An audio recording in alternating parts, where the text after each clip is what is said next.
Fala pessoal, Shalom no coração, muito bem-vindos ao nosso devocional.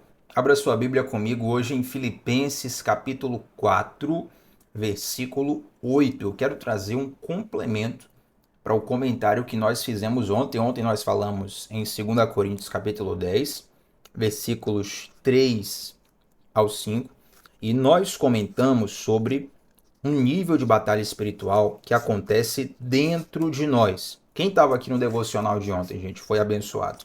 Eu tenho certeza absoluta que se você estava aqui ontem, Deus falou o seu coração. E hoje eu quero ler uma palavra que está em Filipenses, que vai ser uma espécie de complemento. Como assim, Tiago, complemento?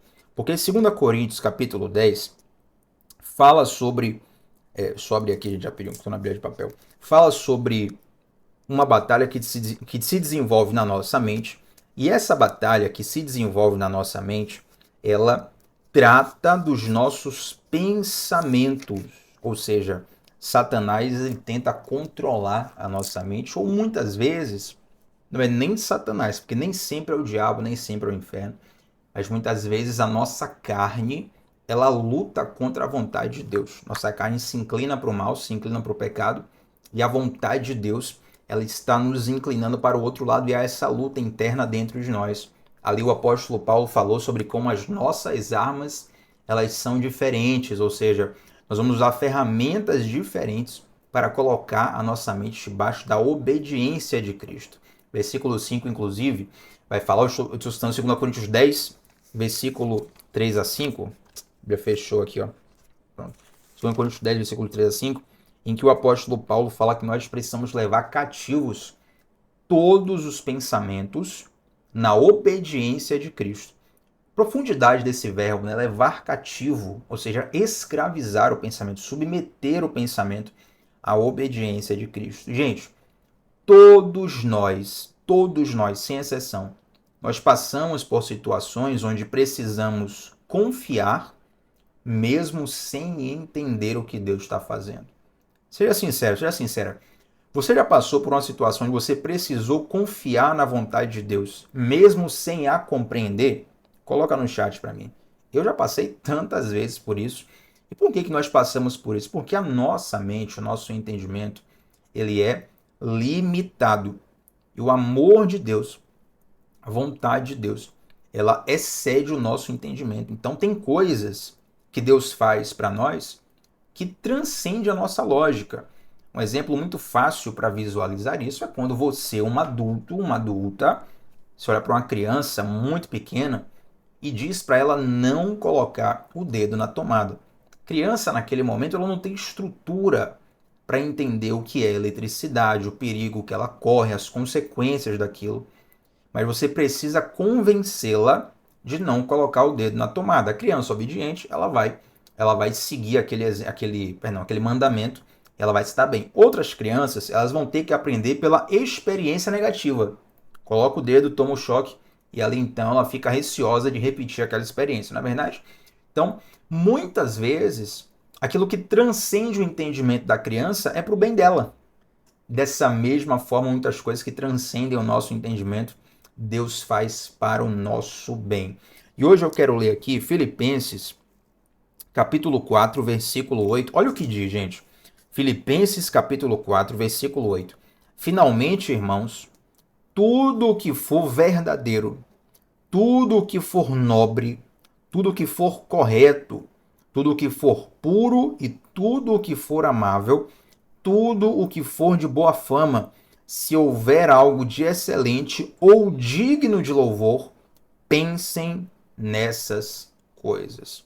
Observe que o apóstolo Paulo ele faz um alerta muito importante sobre aquilo que precisa estar no nosso pensamento. Gente, existe uma lei de liderança chamada lei do espaço vazio. Não existe espaço vazio em liderança. Se um grupo, se um lugar carece de um líder, alguém vai ocupar aquele posto invariavelmente. Então, se os bons líderes não se levantam, os maus irão se levantar. Tem até uma frase histórica que fala sobre isso, né? O problema não é o grito dos maus, mas o silêncio dos bons. No nosso interior também não existe zona neutra. Lembra que nós falamos que existe uma guerra espiritual no nosso interior? Nessa guerra não existe zona neutra. Tem pessoas que acham que batalha espiritual, que guerra espiritual, é um chamado específico para determinadas pessoas.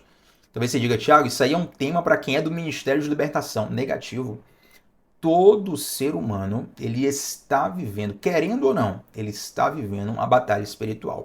A diferença é que alguns estão conscientes dessa batalha e outros, infelizmente, não têm nem consciência que ela está acontecendo. E é claro que ter consciência do que está ocorrendo dentro de você e saber como agir, isso vai te ajudar a ter uma boa percepção, a tomar boas decisões e a ter um bom destino. Então a Bíblia fala sobre ocupar a mente com coisas boas, porque já diria a minha avó, a sua avó, a nossa avó, todos os antigos falavam isso desde há muito tempo. Mente vazia é oficina do diabo. E quando eu falo sobre Filipenses capítulo 4, tudo que é bom, tudo que é santo, tudo que é puro, tudo que é de boa fama, isso esteja nos seus pensamentos, nós precisamos entender a necessidade de blindar a nossa mente contra as setas do inimigo. É claro que tem muito de evangeliquez nisso aqui, né? Uma seta do inimigo. O inimigo lançou uma seta sobre a minha vida, uma seta sobre o meu pensamento. Mas essa expressão ela tem muito a ver com a figura de linguagem de guerras da época em que o texto bíblico estava sendo escrito. Na época que a Bíblia foi escrita, não tinha metralhadora, não tinha tanque de guerra. As batalhas eram feitas com espada, com escudo e muitas vezes com lanças. E a lança era uma arma muito interessante porque você poderia dispará-la à distância, né? Para você cortar o corpo do seu inimigo com a espada, você tem que se aproximar dele, então você corre risco. Com a lança, você consegue atacar mesmo estando distante.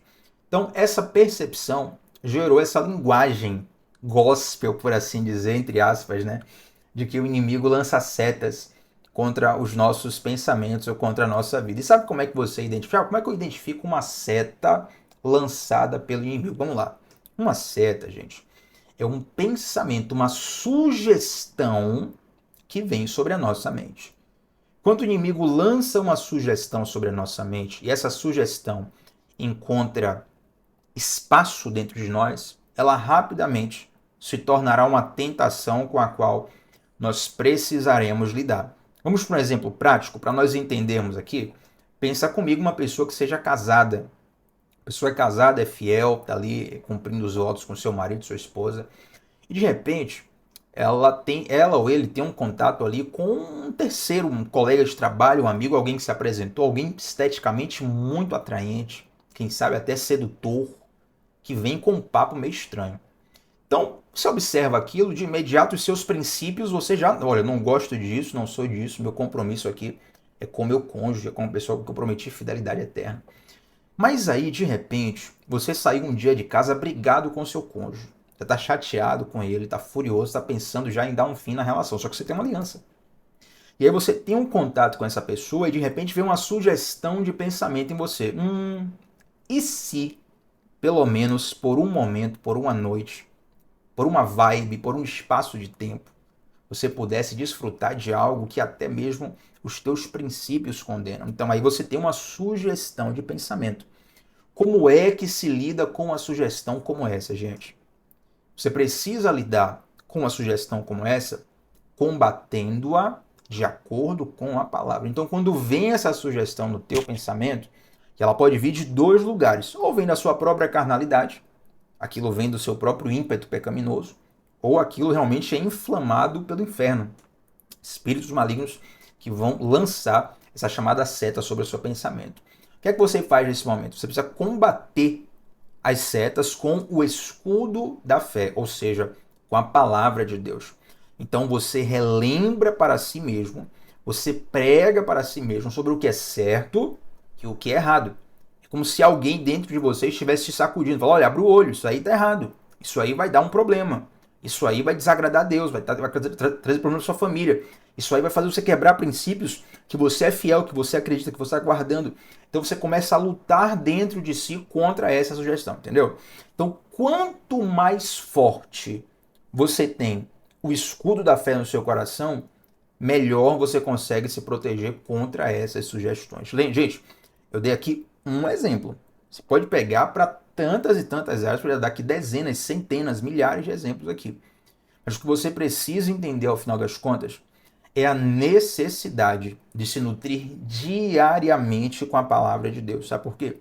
Porque quanto mais você está cheio da palavra, mais fé você vai ter e mais forte será o seu escudo contra as tentações desse mundo. Quanto mais cheio da palavra você estiver, mais preparado o teu interior vai estar para expulsar essas sugestões de pensamento. Então, nós não devemos nos preocupar, por exemplo, quando se fala de guerra espiritual, de batalha espiritual, muitas pessoas, por exemplo, se preocupam em saber nomes de demônios, né? Ou saber quais são os espíritos territoriais que atuam aqui, que atuam acolá. Sim, eu não acho que seja errado necessariamente, mas isso não adianta muito. O que adianta na prática? Não é você saber o nome do demônio, saber quem fez trabalho contra você. Não. É você estar guardado e encharcado com a palavra de Deus. Você sabia que na época onde os escudos eram utilizados, o exército romano tinha uma ideia muito interessante de escudos, que ele tinha um escudo de madeira e o escudo era forrado com couro. E antes deles saírem para a guerra, eles molhavam o couro do escudo na água. Olha que interessante. Agora pense comigo, você pega um tapete de couro e molha ele na água. Ele vai ficar pesado, não é verdade? Aí você pensa, Thiago, não é burrice você molhar o escudo, molhar o couro do escudo na água antes de ir para a guerra? Porque, meu irmão, o escudo vai pesar muito mais. É couro molhado, encharcado. Vai ficar difícil de segurar. Mas sabe por que eles faziam aquilo? A Bíblia fala que com o escudo da fé, nós lutamos contra os dardos inflamados do maligno. Está lá em Efésios 6, na armadura de Deus, que o apóstolo Paulo fala. Nós lutamos contra os dardos inflamados do maligno. Sabe por que eles molhavam o escudo? Porque quando o inimigo lançava uma seta, normalmente as lanças eram inflamadas na sua ponta, colocava-se ali um algodão, uma palha, alguma coisa, incendiava para que a lança fosse atirada com fogo, para que o fogo pegasse no escudo e se espalhasse por todo o escudo daquele soldado, fazendo com que o soldado abrisse mão do escudo e ficasse desguarnecido. Isso quando a lança pegando fogo não atingia o próprio soldado, o que era muito pior. Então a razão de molhar o escudo era justamente para que quando essas lanças viessem, o soldado utilizasse o escudo e aí a lança inflamada, a lança incendiada, ela seria apagada pelo couro molhado do escudo. E a Bíblia constantemente compara a palavra de Deus com a água. O apóstolo Pedro, inclusive, fala que nós precisamos estar encharcados pela palavra de Deus. Dessa mesma forma, a nossa mente precisa estar encharcada da palavra de Deus. Essa é a necessidade que nós temos de meditar na palavra do Senhor todo santo dia. Todo santo. Tiago, se eu não ler a palavra, eu vou para o inferno? Claro que não. Mas eu não quero que você tenha essa motivação de medo de ler a palavra. Olha, eu tenho que ler a palavra para não ser punido por Deus, para que os anjos não venham aqui me pegar, me punir, me amaldiçoar. Não, não tem nada disso. Não tem nada disso. Mas é necessário você enxergar que muito do que você precisa e muito do que você busca está registrado na palavra. Gente, quantas e quantas e quantas respostas que nós buscamos durante anos, e aí quando abrimos a palavra, a resposta ali diretamente diante de nós. Ah, Tiago, mas eu já li a Bíblia toda, preciso ler de novo? Precisa. Por que se a Bíblia é a mesma?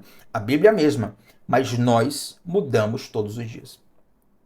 Nós precisamos ler a mesma Bíblia, porque a Bíblia é a mesma, mas nós mudamos todos os dias. Então, por exemplo, o Tiago de hoje não é o mesmo Tiago de 10 anos atrás. Então, quando eu leio a Bíblia hoje, eu tenho novas experiências porque eu sou outra pessoa, vivendo outra perspectiva, vivendo outras experiências. Entende? Então, o próprio texto, para mim, ele se renova, ele tem novas aplicações e ele me relembra de fundamentos que eu preciso ser relembrado. Porque, embora o texto da Bíblia seja o mesmo, eu é que estou em constante transformação. Inclusive, essa transformação ela é potencializada através da leitura da Bíblia. Então, toda vez que você lê a Bíblia, você está fortalecendo a tua fé contra as setas do maligno, contra os dados inflamados do maligno. Se você quer verdadeiramente participar dessa transformação que Deus tem para você, que nós lemos ontem em 2 Coríntios 10, que as armas da nossa milícia são diferentes. E essas armas combatem pensamentos, estruturas de pensamento, fortalezas mentais e emocionais, como nós falamos ontem. Se você quer realmente experimentar essa mudança, essa transformação, você precisa meditar nas Escrituras todos os dias. Faça um compromisso contigo ou com o próprio Deus. Não precisa ser comigo, não. Mas faça um compromisso de buscar ler a palavra do Senhor todos os dias. Pode ter certeza que você vai ter uma transformação profunda a partir disso. Eu quero te encorajar sobre isso e eu quero ser voz do céu falando ao teu coração sobre essa necessidade. Antes de nós orarmos, quero fazer uma última pergunta, uma pergunta final. Se todas as Bíblias do mundo sumissem hoje, o que você teria guardado da palavra de Deus? Te faço essa pergunta. Se todas as Bíblias do mundo sumissem, o que você teria guardado da palavra de Deus? Já pensou nisso?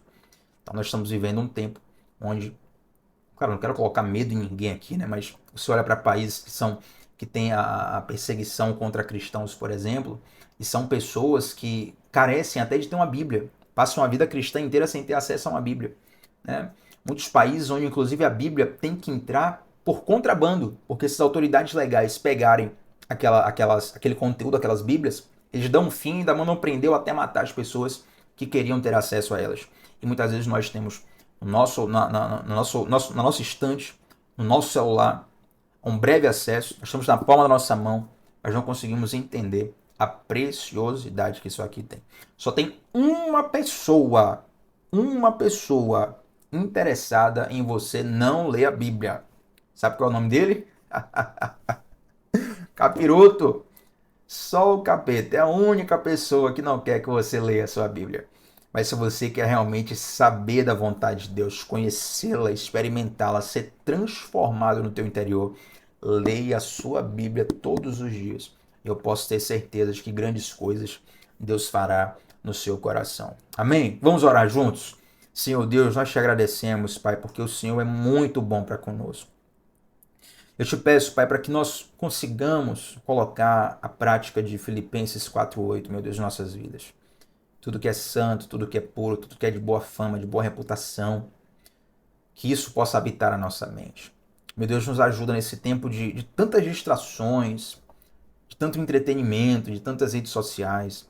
Às vezes a gente perde tempo com tanta bobeira, tanta coisa desnecessária. Nos ajuda, Deus, a focarmos no que é verdadeiramente essencial.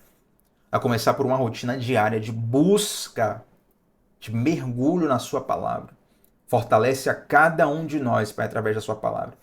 E eu te peço, Deus, um pedido especial.